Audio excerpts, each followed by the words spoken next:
உங்கள் பெண் நல்லா வாழணும்னா இந்த வரதட்சணை கொடுக்குறதோ இல்லை வரதட்சணை பேர் வரலைன்னாலும் நான் ஆசையாக கொடுக்குறேன் அதுவும் வேண்டாம். இன்னைக்கு தமிழ்நாட்டில் பார்க்கும்போது லாக்அப் டெத்ஸ் மட்டும் இல்லை, வரதட்சணை கொடுமைனாலே பல பெண்கள் தற்கொலை பண்ணிகிட்டே இருக்காங்க. அதை பார்க்கும்போது ரொம்ப கஷ்டமாக இருக்குது.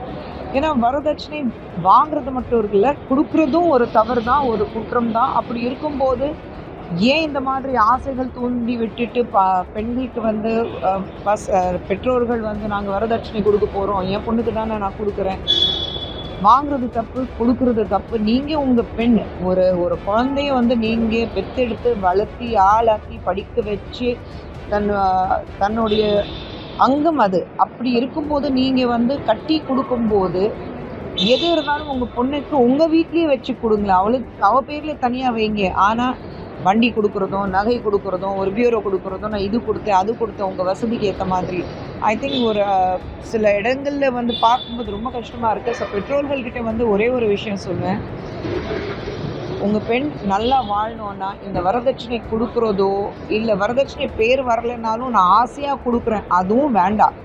எது இருந்தாலும் உங்கள் வீட்டில், ஏன்னா பெண் கட்டி கொடுத்ததுனால உங்கள் மகள் இல்லாமல் ஆகிட முடியாது.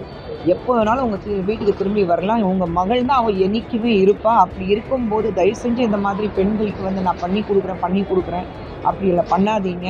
இந்த மாதிரி யாராவது ஒரு முறையாவது உங்கள் பொண்ணுக்கு என்ன பண்ண போகிறீங்க அப்படி கேட்டாக்கா அப்படி ஒரு குடும்பத்திலே உங்கள் பொண்ணு கட்டி கொடுக்காதீங்க. ஏன்னா இன்றைக்கி என்ன பண்ண போகிறீங்கன்னு கேட்கும்போது நாளைக்கு கண்டிப்பாக இது வேணும்னு அவங்க வாய் திறந்து கேட்பாங்க. ஸோ அது மட்டும் பண்ணிடாதீங்க. உங்கள் பெண் குழந்தைங்க என்றைக்குமே இருக்கட்டும், சந்தோஷமாக இருக்கட்டும். எங்கே அவங்க போனாலும் வாழ்நாள் பூரா சந்தோஷமாக இருக்கட்டும்.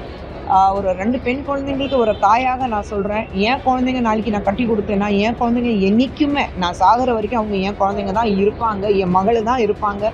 அதுக்கப்புறம் தான் இன்னொருத்தருடைய மனைவியோ இல்லை இன்னொருத்தருடைய மருமகளாக இருப்பாள். ஆனால் எங்கள் வீட்டில் எங்கள் மகள் எப்போவுமே அவள் இருப்பாள். ஒரு பிரச்சனைனா நேராக திரும்பி வரலாம். அப்படின்னா நீங்கள் உங்கள் பொண்ணுங்களுக்கு கட்டி கொடுக்கும்போது சொல்லி கொடுங்க. ஒரு பிரச்சனைனா இம்மீடியட்டாக வாய் திறந்து பேசுங்க. அதுதான் ரொம்ப முக்கியம்.